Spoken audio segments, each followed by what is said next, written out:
ನಾಗರಾಜ್ ಅಂತ ಹೇಳ್ಬಿಟ್ಟು. ಇವತ್ತಿಲ್ಲಿ ಸೇರಿರೋ ವಿಶೇಷ ಏನಂದರೆ, ನಮ್ಮ ಚಿಂತಾಮಣಿ ನಗರ ಭಾಗದ ವಾರ್ಡ್ ನಂಬರ್ 21, ವಾರ್ಡ್ ನಂಬರ್ 30 ಎಲ್ಲ ನಮ್ಮ ವಾರ್ಡಿನ ಎಲ್ಲ ಮುಖಂಡರುಗಳು ಸೇರಿರ್ತೀವಿ. ಸೇರಿರೋ ವಿಶೇಷ ಏನಂದರೆ, ಚಿಂತಾಮಣಿ ನಗರಾದ್ಯಂತ ಸುಮಾರು 52 ಕೋಟಿಯಲ್ಲಿ ನಮ್ಮ ನಾಯಕರಾದ ಡಾಕ್ಟರ್ ಸುಧಾಕರ್ ವಿಶೇಷ PFC ವತಿಯಿಂದ 52 ಕೋಟಿ BJD ಕಾರ್ಯಕ್ರಮಕ್ಕೆ ಅನುದಾನ ತಂದಿರ್ತಾರೆ. ಆ ಅನುದಾನ ಚಿಂತಾಮಣಿ ನಗರದ ಈ ವಾಯುಪುತ್ರ ನಗರದಿಂದ ಮಹಾಲಕ್ಷ್ಮಿ ಲೇಔಟು ಮತ್ತು ವಾರ್ಡ್ ನಂಬರ್ 30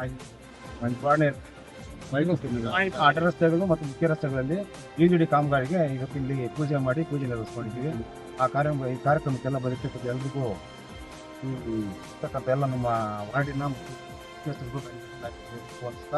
ಎಲ್ಲರೂ ಪರವಾಗಿ ವಿಶೇಷವಾಗಿ ನಮ್ಮ ನಾಯಕರಾದ ಡಾಕ್ಟರ್ ಸುಧಾಕರ್ ಅವರಿಗೆ ಮೂಲಕ ನಾವು ಧನ್ಯವಾದಗಳನ್ನು ಅರ್ಪಿಸ್ಕೊಳ್ತಾ ಇದ್ದೀವಿ.